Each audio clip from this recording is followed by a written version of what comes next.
Welcome to the Mission Brain Podcast, the official podcast of the Mission Brain Foundation, bringing insights into the fascinating realm of global neurosurgery.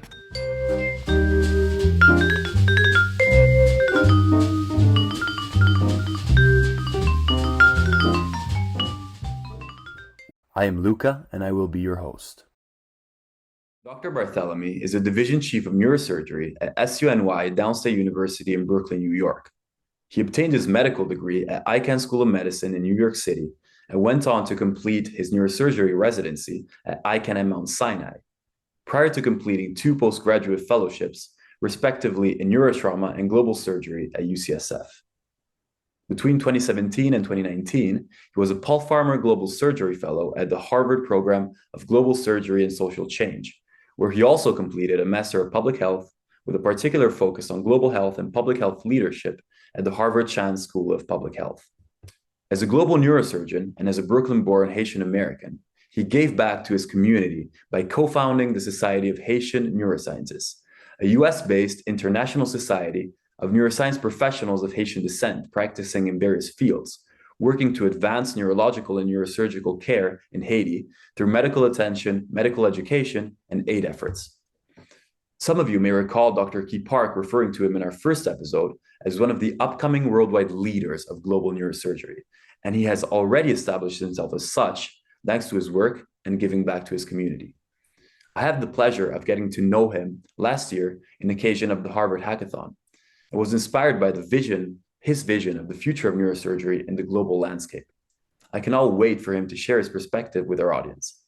Dr. Barthélemy, it's great to have you on the show. Great to be here. Thank you for inviting me, Luca. First of all, you are very proud of your Haitian roots. How did your identity shape your career choices, and how does it affect your work today? Great questions. In 2010, I was a second-year medical student. At the time, I was actually an MD PhD student at Mount Sinai. My intention at the time was to complete a PhD in some aspect of neurobiology, probably neuro-oncology. I was leaning in that direction, and to subspecialize into neurosurgery, etc. My identity and background was important to me, and I knew sooner or later I would be involved in giving back, if you were, somehow. Okay, but it wasn't front and center of what I was doing in my career or what I was planning in my career. I had participated in one mission trip, and it was truly a mission trip, which in some ways has become a derogatory term in global health. We call them right? trips. Yeah, precisely. But I thought this particular trip was doing good. It was a Haitian orphanage where several nurse practitioners at another New York institution traveled every year to provide health assessments. And so I did that before medical school. It was my first and only global health experience, if you will. And, I just went along because I was going to apply to medical school, and I spoke Haitian Creole, and I thought maybe my language skills would be useful, and they certainly were. They were shocked. They didn't even know I spoke Haitian Creole, strangely enough. That trip inspired me, shaped my decision to pursue a career in medicine, but didn't really influence my thoughts about whether or how I was going to be useful in Haiti in the future. But 2010 was an important year because that's when the very large earthquake hit Haiti. Above 7 magnitude earthquake, where there were, some people estimate 200 to 300,000 deaths, and it was, this awful catastrophe. January 12th, 2010. All Haitians remember this date now. It's commemorated every year, and I lost family. Many Haitians lost family, but that really impacted me and had me reflect deeply about my experience as the son of 2 Haitian immigrants in the U.S. and, the conditions in Haiti that had my parents choose to immigrate, as well as all of the things I got to benefit from being born and raised in the United States, and sort of even some philosophical questioning about, like, why is it that I get to have access to all of these things, but my exact equivalent clone, whoever that would have been in Haiti, would not have had any of these possibilities, or at a very different array of possibilities. So all of this was in the background as I was processing the trauma of the earthquake. So I had been fortunate enough to meet Paul Farmer at an earlier point before the earthquake, and it was completely random. My wife was a human rights lawyer at the time, and Paul Farmer happened to sit on the board of her nonprofit organization. It was the National Economics and Social Rights Initiative. Okay. And so he was coming through New York, I want to say either late 2008 or 2009, something like that. And, she tells me, hey, Paul Farmer's coming through. And I had learned about him separately, having read his book, The Uses of Haiti, many, many years prior, even before going into medicine, and thought, oh, here's this white American guy who knows Haiti deeply, like my family. Like, it was the first time I heard a non-Haitian reading this book. I read accounts and well-documented histories that reflected a deep knowledge about Haiti that I only recognized from conversations in my family. And I thought, who is this guy? And how does he have the audacity to announce to the public the U.S.'s very, very controversial role in Haiti? Okay, so I'm going to try to wrap this up. It's a long story, but bottom line is I got to meet Paul Farmer. That was amazing. Got his contact information. So now later when the earthquake happened, I emailed him. I emailed him in Haitian Creole. I wanted him to notice my email. So I emailed him in Haitian Creole. I was like, hey, we met, at this event. And I don't know how to be useful as a medical student. But, I'm Haitian-American. Can I be helpful? And he writes back immediately, probably because it was in Haitian Creole. And he says, absolutely. We definitely need a Haitian-American medical student here right now, because I have a bunch of surgeons coming in to operate on these patients, and none of them speak the language. None of them understand the culture. They can't actually connect or interact with the patients. You would be a perfect member of this team. So he puts me on a private jet to go work at the Bon Sauveur socio-medical complex, which was the flagship Partners in Health Hospital in Cage, Haiti. And I was there for 2 months as a surgical coordinator, rounding on patients. So I went from medical student to like surgical coordinator, rounding on patients every day, welcoming teams, helping them get accustomed to Haitian culture, and translating for all of them. All the patients were seeing me as their doctor because I was the one talking to them. But I was also helping to set up these surgeries. So a lot happened there. It cemented for me a surgical pathway. It had me start thinking about, well, since I want to go into neurosurgery, how can I be useful in Haiti as a neurosurgeon, right? And then one of the teams that came through was led by John Mira, who is an ENT surgeon and the founding leader of the program in global surgery and social change at Harvard currently. But he was very early even in the creation of that effort in 2010. So all of these things happened during that 2-month period that I was in Haiti, being of service and thinking about my future. Came back, dropped out of the PhD program. I spent a few months in the lab thinking about whether to do that, but I didn't see how that was going to be useful to a career where I now wanted to be of service to the Haitian people somehow. And then I focused on the question, how can I be useful in Haiti as a neurosurgeon? So my first question was, what does Haiti need neurosurgeons for? Does Haiti have any neurosurgeons? They're basic questions. And did the search of the literature, found some mentors to help me put this together, and then pitched a research proposal based on a study I saw that had been done in Tanzania. I thought, I could do something like this in Haiti myself. Go sit at some Haitian hospitals, track every single person coming in, and see how many people need a neurosurgeon, how many don't. That was the basic question, right?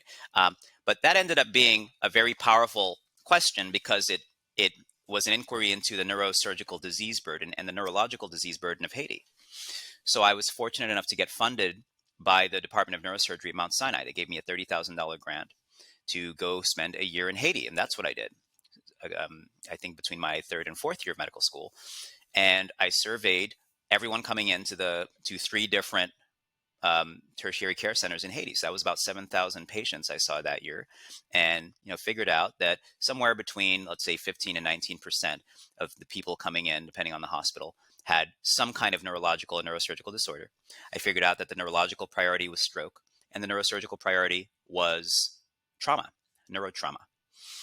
So that basically laid out the blueprint for the rest of my career. I matched into neurosurgery at Mount Sinai, which I was fortunate to because they knew me. I was a known entity. They knew what I was about. So then when during residency, I had the opportunity to go to Harvard as a Paul Farmer Global Surgery Research Fellow, they were fully supportive because they knew exactly what I was about. Because they're like, oh, in fact, I remember, Dr. Josh Betterson looking at me when I forwarded the announcement for the fellowship to him. He said, global surgery, this is you. That's exactly what he said. So I was exciting because I knew I was going to get the support, and I did. And they made it possible for me to go spend 2 years at Harvard.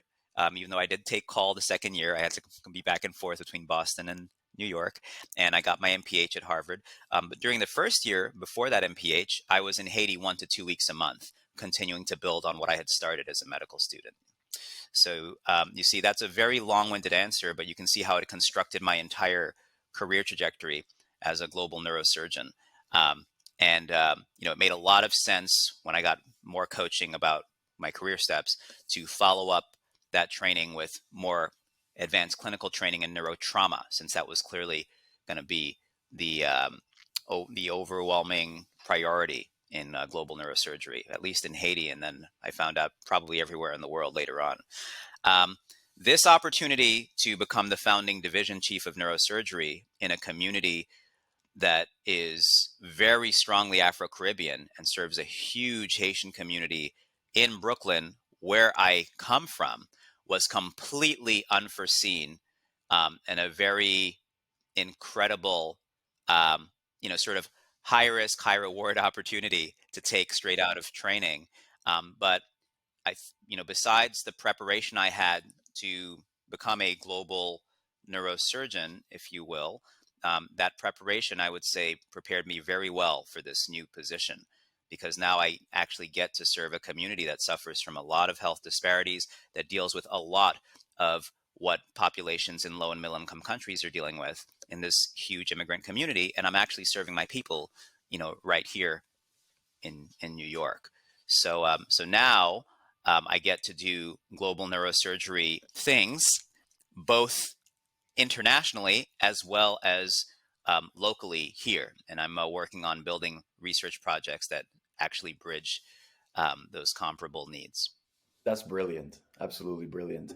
Even writing an email to Paul Farmer in Creole is amazing. I was actually reading your perspective study in the emergency department, the results at least. And one thing that was that struck me as very interesting is that around 17-18% of the neurotrauma cases were the result of assault. And it really turned my mind onto how political and social instability can directly influence the occurrence of neurological and neurosurgical disease. I was also reading a statement from the Society of Haitian Neuroscientists that you signed that states that in the past few years, doctors have been kidnapped for ransom and even killed. And my question to you is, how can a neurosurgeon gain the tools to deal with issues that may seem far too big for his own niche? Yeah, to answer your question directly, we need to step outside of what we think of as classic neurosurgical training and supplement our training. Okay, and I hasten to add that we always do this as neurosurgeons when we are committed to careers as academic neurosurgeons, because as academic neurosurgeons, we take on the responsibility of advancing the field. And to advance the field, to advance oneself in anything, it is a requirement of advancement to go beyond one's comfort zone, right? So if one is going to advance the field in neuro-oncology, you will be taking on studies and experiences in oncology that go far beyond what is the standard curriculum for a neurosurgeon in training. Yes. Correct? Yeah. Similarly, in functional neurosurgery, if you're going to be an academic functional neurosurgeon, you're probably going to be among the first trialing new technologies, changing, testing neurosurgical therapies in psychiatric disorders that don't have much history behind them in terms of those kinds of treatments. Really pushing the bar further. And you'll have studies sometimes that will come back to the bench, things that are being tested, in other species before they're ready for, prime time trials, etc. So you'll be stepping outside of your comfort zone. Global neurosurgery is no different. So the question is, where do you go to get those experiences? Well, not necessarily on the bench, although in some situations that might be relevant. But you may need an education in health policy. You may need an education in economics. Okay. You may need to get more bread and butter training in epidemiology and statistics if the way that you want to have an impact is partner with people wherever you're working to provide rich data for advocacy, right? Data provides us with a very, very, very strong ammunition for conversations with people who are not neurosurgeons about things that matter to people who need neurosurgery. Okay, so in the articles, Neurosurgery and Sustainable Development Goals that I co-authored with Keith Park and Walt Johnson, we talked about how the neurosurgeon can be a leader in advancing the achievement of the Sustainable Development Goals, and what aspects of those goals are specifically relevant to neurosurgeons. And then we end in our way forward with some training priorities for global neurosurgeons. And we talked about the space of social medicine, medical anthropology, social sciences, etc. You have to get this additional training. If you show up in neurosurgery having had some of that training, that can help. But it's the first thing you want to do is be aware of where one is limited, and then go get that training. And if it's going to be a research-driven career, then you want to ask the kinds of questions that lead to answers that respond to the unmet need for neurosurgical care. Now, that's my answer to your question directly. One comment about the 17%, etc. I think what's important in that article was the way people saw Haiti then, because Haiti now is quite different. Haiti is in the midst of a major socio-political crisis right now.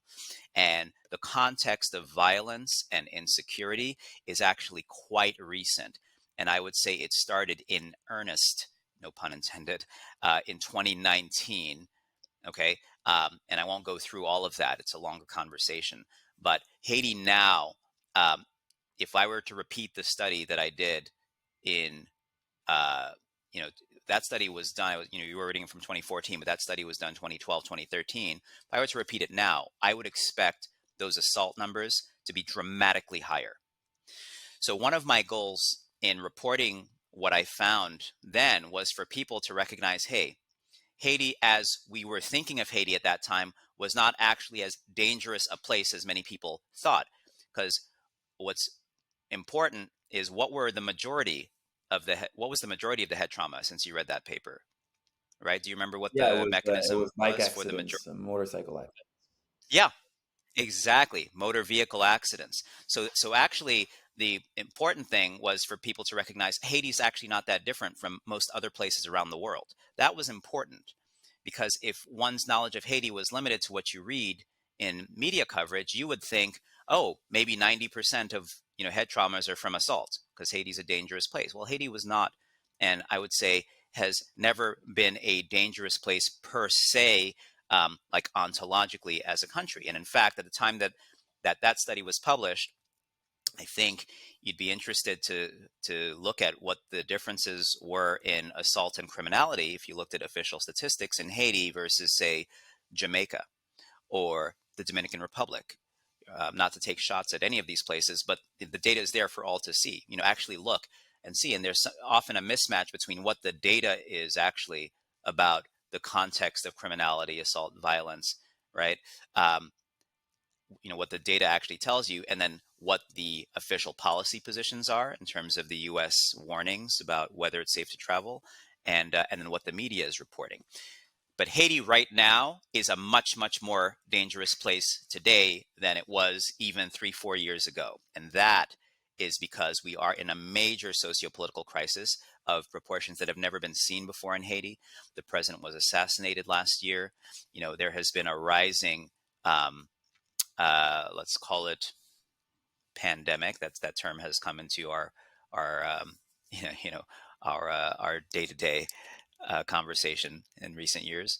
A pandemic of criminality authored by a lot of gangs that appear to be politically motivated based on the sanctions that Canada and the US have been levying on multiple politicians who are accused of supporting these gangs. And it's in a major crisis of national insecurity. And so, so if you're going to be a global neurosurgeon like me, working in Haiti, you've got to pay attention to these things and analyze what are the opportunities for safe intervention and support. And those opportunities may be greater right now in the space of advocacy, than they are in terms of being able to actually go there physically. Because if you don't want to go and put yourself at personal risk to do these things. At the same time, you don't want to abandon the place because these things are happening. It's the fact that these things are happening and can happen that makes the case for advancing access to neurosurgical care and other things. But we've got to figure out how do we do that safely and effectively. So I would say advocacy is the big opportunity right now, such as the advocacy statement that you read from my society. Currently, given the conditions that you have been talking about, how often do you go to Haiti? I have not been to Haiti since September of last year. I went September of last year following the more recent earthquake. Very briefly, I went to support one of my colleagues, Dr. Judy Lafortune, who's the youngest and only locally trained neurosurgeon there.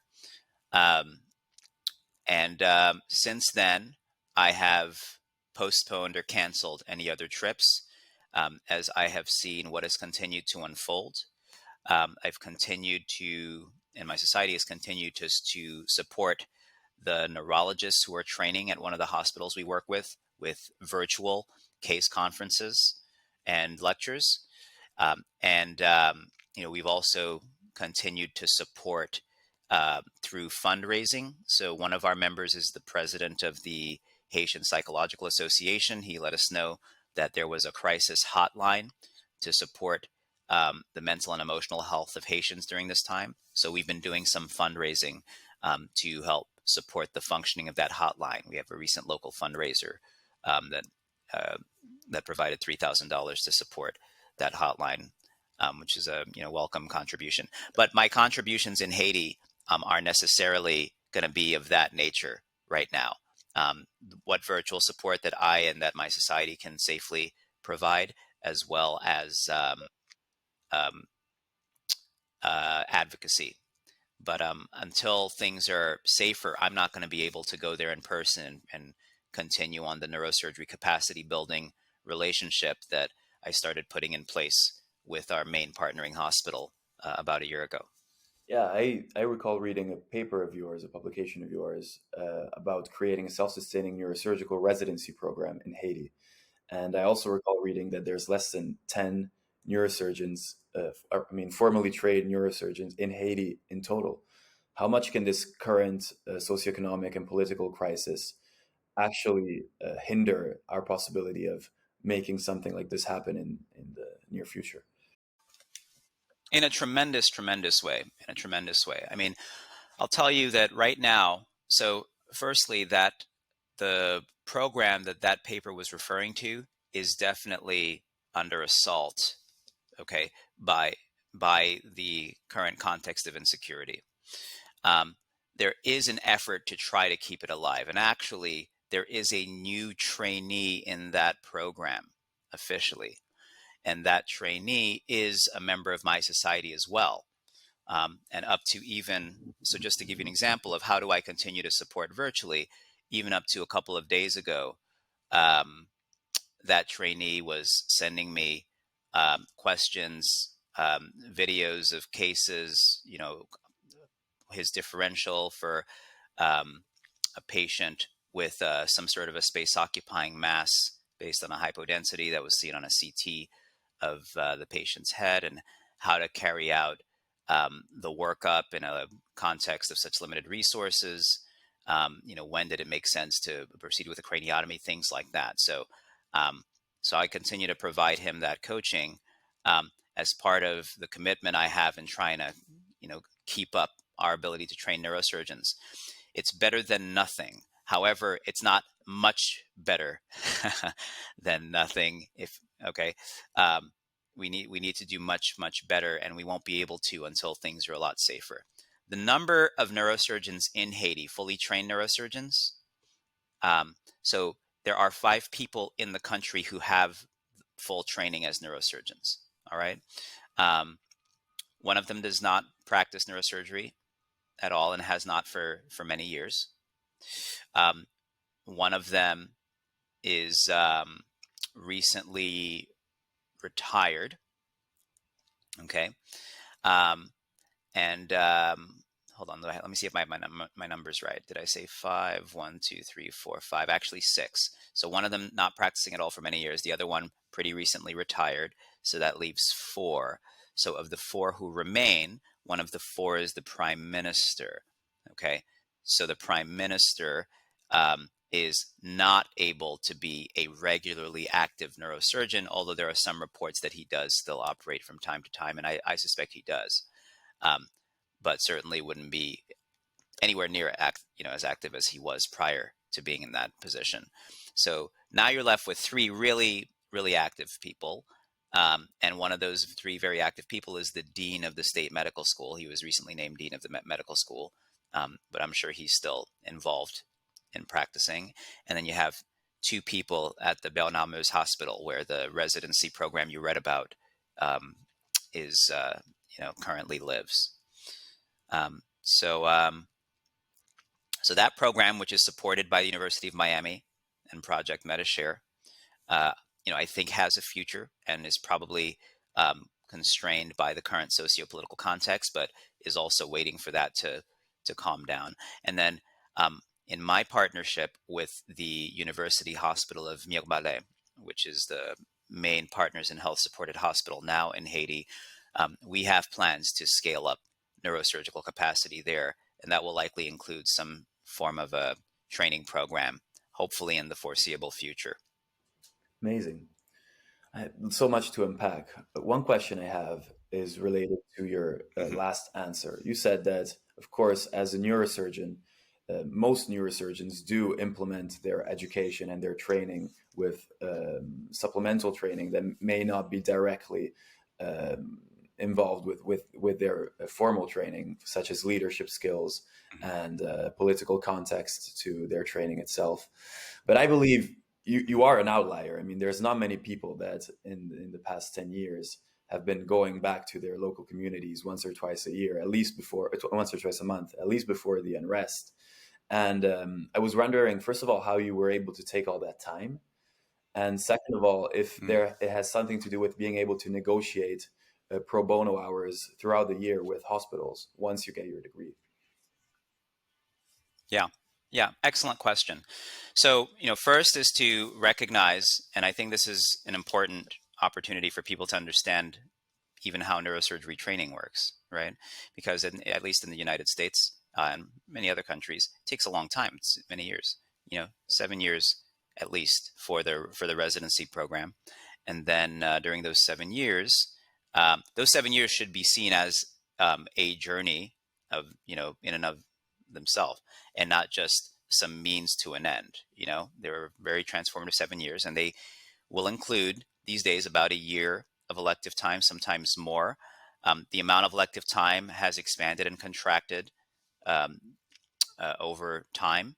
And given the uniqueness of my interests, I was supported in my ability to get a full 2-year package of elective time during my residency. Okay. And we made that work in part by making sure I took some clinical call that second year. And that's why I had to sort of be back and forth to help support our trauma center back in New York while I was finishing my MPH. But that elective time, so think about it. So now in medical school, I had the full year in Haiti, okay, for research, and that was a full-time immersion. In residency, I had the global surgery fellowship, and during that first year, because I had well-defined research and advocacy priorities in Haiti, I was supported in my ability to spend 1 to 2 weeks every single month of my first year in Haiti.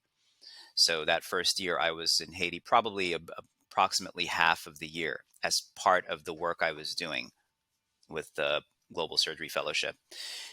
During the MPH, I wasn't traveling as frequently, but I probably had 3 or 4 major trips to Haiti during that MPH, and those were structured more around conferences and sort of policy advocacy opportunities, as well as some neurosurgery support, but not as much as I had the first year.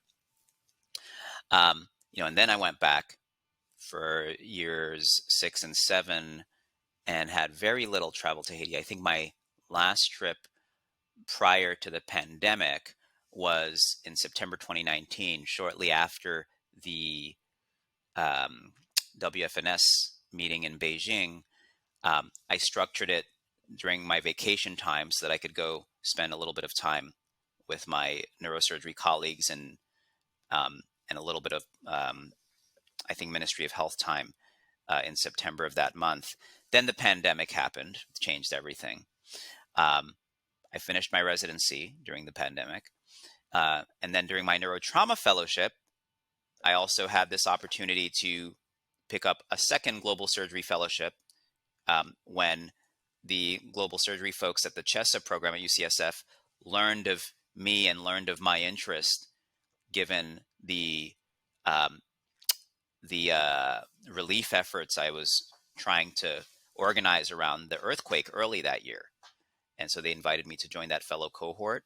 And I was supported in what was my last trip to Haiti in September. In September of 2021. So I think the first important point is there were multiple opportunities for me to do this during components of my training, but I was in training. Okay. Now, in this position, I have negotiated for myself a protected 6 weeks of travel time, with a budget to support me per year, with a budget to support me during that travel time. And one of the reasons I've been able to do that, and it's not just, this position that I ultimately chose. I had several compelling opportunities when I was interviewing, and the opportunities that I was looking at most seriously were very early on in the negotiation process, prepared to offer that to me, because they were able to see very clearly that this is what was distinguishing me as a rising young leader in neurosurgery. It was this global health space that I was helping to pioneer with others. And so they wanted to make sure, given my commitment as an academic neurosurgeon to keep expanding in that space, they wanted to make sure that I had the time and space to do that, because that was a need for me. It was actually a non-negotiable need, if you will. Like, I would not have taken a job that didn't support my ability to do that. It was not going to be just some extracurricular thing. This is who I am as an academic neurosurgeon, and that really empowered me to get that negotiated into my time. So and it's been great, even as I'm now sort of suffering through, in terms of what my kind of life mission is, suffering through an inability to go to Haiti in person. That protected time has supported my ability to attend some conferences I haven't before in East Africa recently, build some new relationships related to global neurosurgery in Kenya, a recent conference for the Latin American Federation, and some new partnerships that are coming up out of that, and the rest of my global surgery work, even as I'm waiting for Haiti to become a safe place for me to travel to again. Well, I have a question for you about this. I think you've been doing amazing work, and everybody recognizes that you've been doing amazing work. But you're clearly an outlier that is very compelling and very good at negotiating. Do you believe that just relying on personalities such as yourself can be self-sustaining and can work in the long term? Or do we need to look towards collective agreements and collective bargaining for doctors that may be interested in pro bono activity throughout the year? Yeah. Well, first, I appreciate the compliment that you built into your question. I would say that I also invested in my leadership development because I felt that that was a strong requirement of being effective in global health. So I think that's important for people looking at this career path. Collective bargaining for physicians to do pro bono work. Well, yes, and I'd be careful with the idea of pro bono. So I don't know that we should automatically consider the work we do in global surgery as work that is going to be charitable or pro bono. In fact, I would encourage us to think otherwise. I would rather have us consider that, number one, there is a moral imperative, and that's just by understanding history and the inequity that has resulted from history, right? So there's a moral imperative, just like there's a moral imperative in the practice of medicine, number one, right? Number two, there is strong political reasoning for doing this, right? It makes good foreign policy sense to build bi-directionally empowering relationships that we use global surgery as the context to build. Okay, so there's strong political reasoning. Three, there is strong academic opportunity that I would encourage us to pursue in an equitable way. So have scientific equity in mind and think about how do we support the advancement and development of scientific culture in the countries of our partners if we are partnering with low and middle income countries to pursue those opportunities. And, those should be mutually beneficial as well. Okay. Fourth, for the high income country, there is certainly a space of corporate social responsibility if we are in healthcare systems where we're functioning, in the private sector, and that is often the case in our fragmented health systems. But there is a marketing and publicity opportunity, to let the world know that we're also, engaging in this kind of work. All right. And it's to leave the planet better than the way it was when we got here. And then fifth, there is probably an array of real business opportunities if we are committed to looking at disruptive technology and supporting and advancing disruptive technology in service of health equity. I think there are real business opportunities to consider there also, right? And so I think all of that deserves to be in this. And, not that there should be no space for charity or pro bono work, but that's the least of what we do. And I think that's important to bring to any collective bargaining conversation. And I think the leaders to look to in this area are people like Jim Rutka in Toronto, and people like Graham Fegan in Cape Town, okay, South Africa.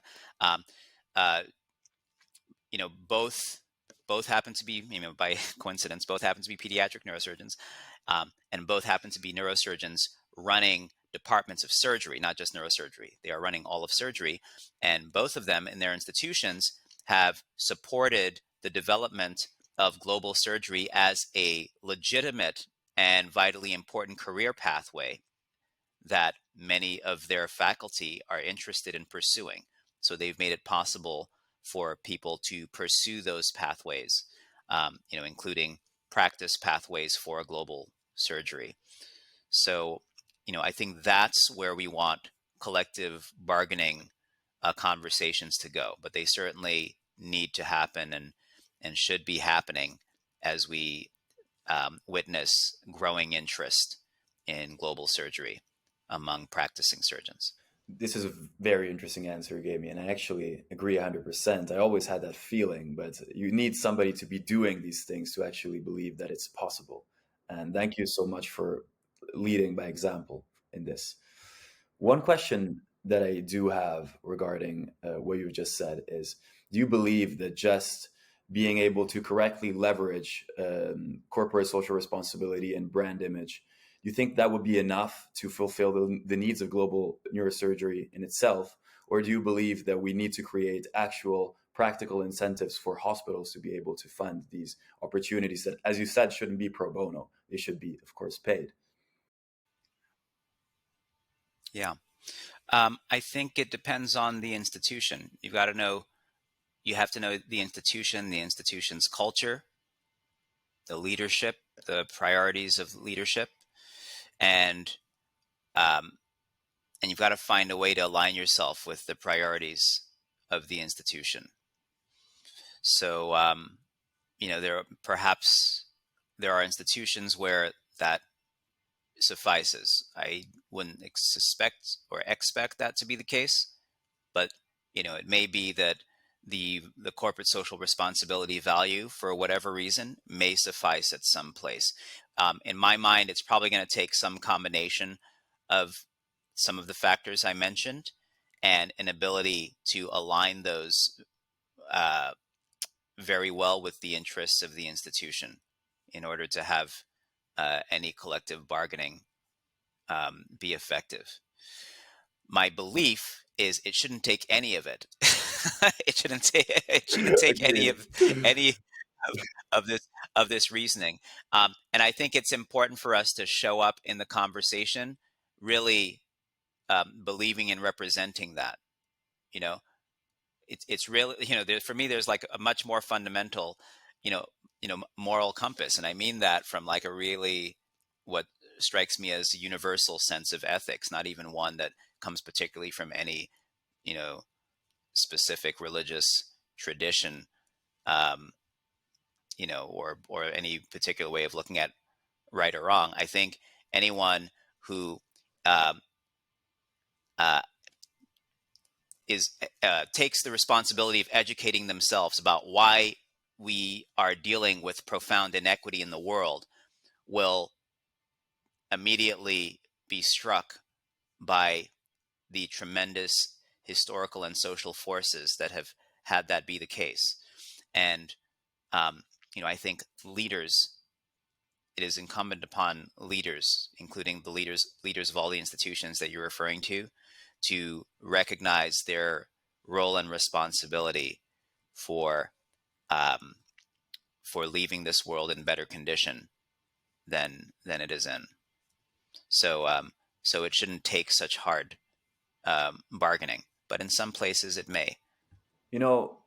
Our podcast is mainly followed for the moment by medical students and residents. And you've been breaking the mold. You've been doing things that other people have never done before. And there isn't a protocol for this. So I was wondering if you had examples from your own experience or from experience of those close to you of how you can provide a financial incentive to an institution that could allow you to spend some time giving back to local communities. Yeah. So, well, so I don't have a specific example of a financial incentive that I've worked on consistently. Now, there are probably some prospects I can refer to just as I have met entrepreneurs up to very recently. And not only American entrepreneurs, like entrepreneurs and innovators in and from low and middle income countries with very powerful ideas that I've immediately recognized as ideas that could disrupt entire markets that are providing goods and services much more expensively than they need to be provided. And goods and services that would and by the way, with data behind them. Okay, and this is where I want to go, because I think for medical students and residents, I would encourage us to honor our career choice with the value of research because that research can also be used, towards profit motive if there is an interest in using it that way. And there's value to the profit motive conversation, whatever your thoughts may be about capitalism. Um, you know, it is an economic conversation that we're in when we're talking about countries by income level, right? Um, and research is an important part of any enterprise like that. So what always struck me, since I told you at the beginning of this conversation that I had dropped out of an MD PhD program in favor of a MD only program, um, perhaps I was in that MD PhD phase of thinking long enough to recognize quickly that um, that that research and publications, scholarly deliverables, were a vital currency in academic medicine. At least that was clearly the case here in the United States in the context I was practicing. So I thought, okay, well, if I could find interesting and instructive ways to report on and write about the kind of things I saw I wanted to do because I felt they needed to be done, then that would probably be of interest. And I learned over time that that was the case.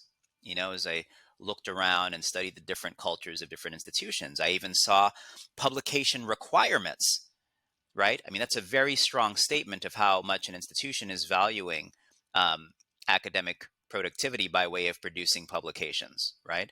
There were residencies with like a quantity per year requirement. And that was not for no reason. When I started to understand the requirements for advancing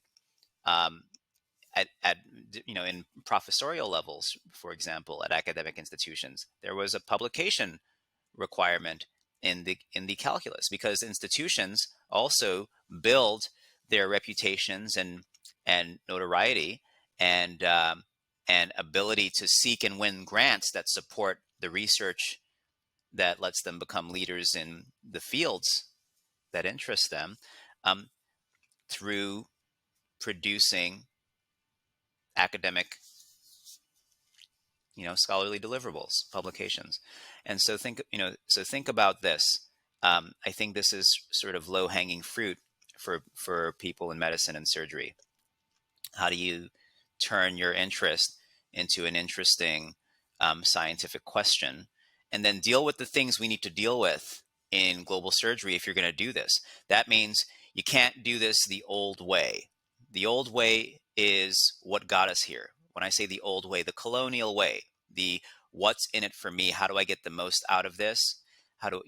What's my agenda? Let me set my agenda. Let me do whatever it takes to get that done, right? By hook or by crook. That's how we got to these disparities. So now, we want to be effective in the development of a field that's supposed to be founded in health equity. It's equity. It's a different, whole other ball game, right? That means now we've got to get really, really good at listening. So how do you listen? Well, it's a it's a catch-22. You've got to ask a question. You have to ask a question if you're going to listen. So, what's my question going to be? Who am I going to ask my question to? So you've got to ask a question and then be ready to, kind of shut up and listen deeply, and then check, did I really get what's going on here? And if there's any,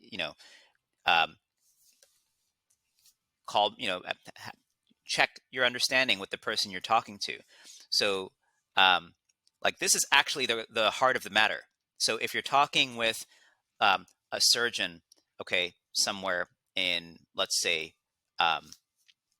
West or Central Africa, where there has not been any neurosurgical access for a long time, but there's a ton of people who need access to neurosurgery, and you meet a surgeon who's been taking care of the head traumas, for instance, right? Well, you want to sit down with this person and have a conversation and ask this person some questions and make sure they're the right questions, and really empower that person to fully communicate with you what needs are there given what that person has been dealing with, right? And then think about, well, is there some way to generate publishable research out of this that provides data for both advocacy as well as an effective needs assessment to build a new way forward? Because what you can provide if you're coming from a high income country context is you may be able to plug resources into the right place, right? So figure out, well, where is that place, and who gets that and how, and then let your partner be your teacher about the way to do that. And then there's a whole lot of sort of cultural humility that comes into structuring that. But focus there for students and residents. Focus on building effective research projects, and then if you want to move towards innovation with this, the data will help you. Amazing. Regarding research, I think I always thought that I find it amazing when you have multi-center trials from multiple nations that are able to compile results from different perspectives and finding a way of making it work. But I think one of the main issues, correct me if I'm wrong, may be the lack of adequate collection systems and data collection systems.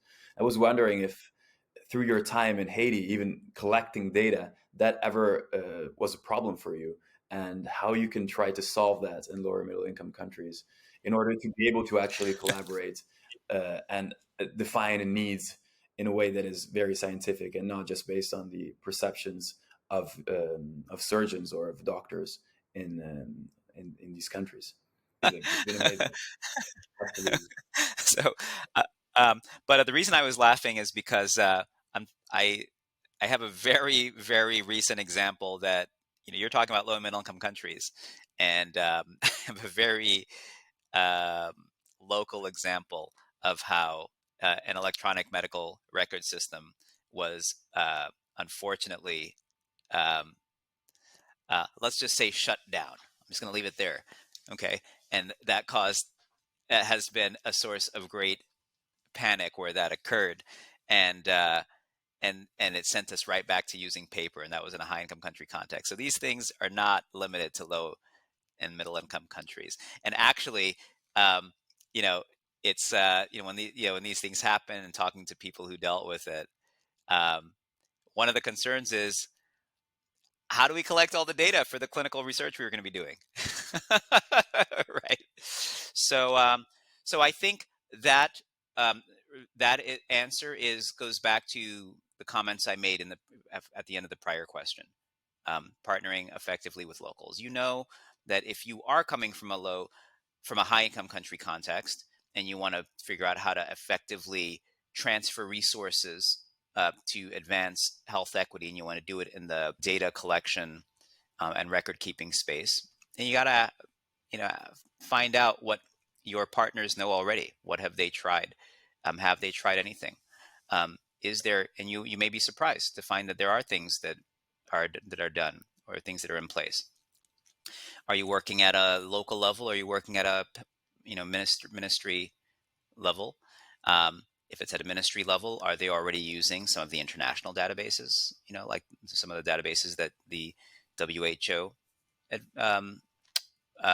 promotes, like the IRTEC, the International Registry for Trauma and Emergency Care. Okay, like, is that being used? There are others, DHIS and others. What kind of data is currently being collected? Like, do the proper reconnaissance work, if you will, okay, in a full needs assessment, and then see what you can do.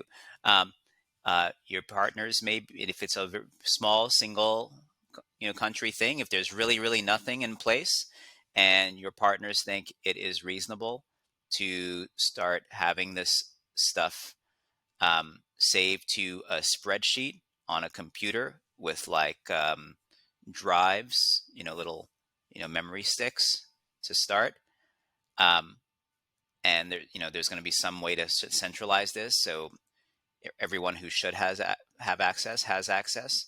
Okay, maybe you're going to start there, just in terms of the data collection. Electronic medical records is sort of a bigger, kind of a higher level matter, and that's going to be a conversation with people. There are going to be people keeping medical records, I promise you. And it's probably, I could show you some pictures from Haiti. It's probably going to be some room, or rooms with like innumerable paper, folders. The data for that study that you read, I got all of that data from paper. That was all paper. I went every single one of those 7,000 records. I read those records. Highly time consuming. It was. That's why it was a 1-year project. Oh my God. Yeah. So I've got 2 minutes for my next meeting. I really need to jump off here, but it was a pleasure for me. It was amazing for me to be able to interact with you, and I would love to do this again because I have so many questions. And I actually think doing something like this for medical students and residents can really help them focus onto what they would like to do, because there's many people that would like to be doing what you're doing but have no clue of how to get there. And like leading by example and being able to spread your example to as many people as possible is what we're trying to do with this podcast. So I'm super happy to be able to interview you today, and thank you very much. Awesome. Thanks again for inviting me, Luca. And yeah, hopefully we'll be able to do this again in the not too far future. Have a nice day. Goodbye. Okay. All right. You too. Take care. Bye-bye. The Humanitas University Mission Brain chapter is organizing a Christmas lottery to help fund our future missions. They have incredible prizes, and the winners will be drawn in a live stream on their Instagram account. For every $5 you donate, you will be able to purchase 1 ticket.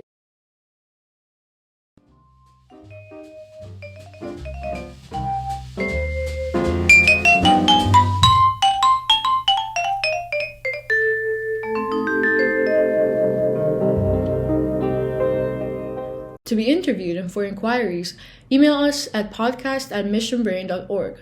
To donate to the foundation, please visit www.missionbrain.org.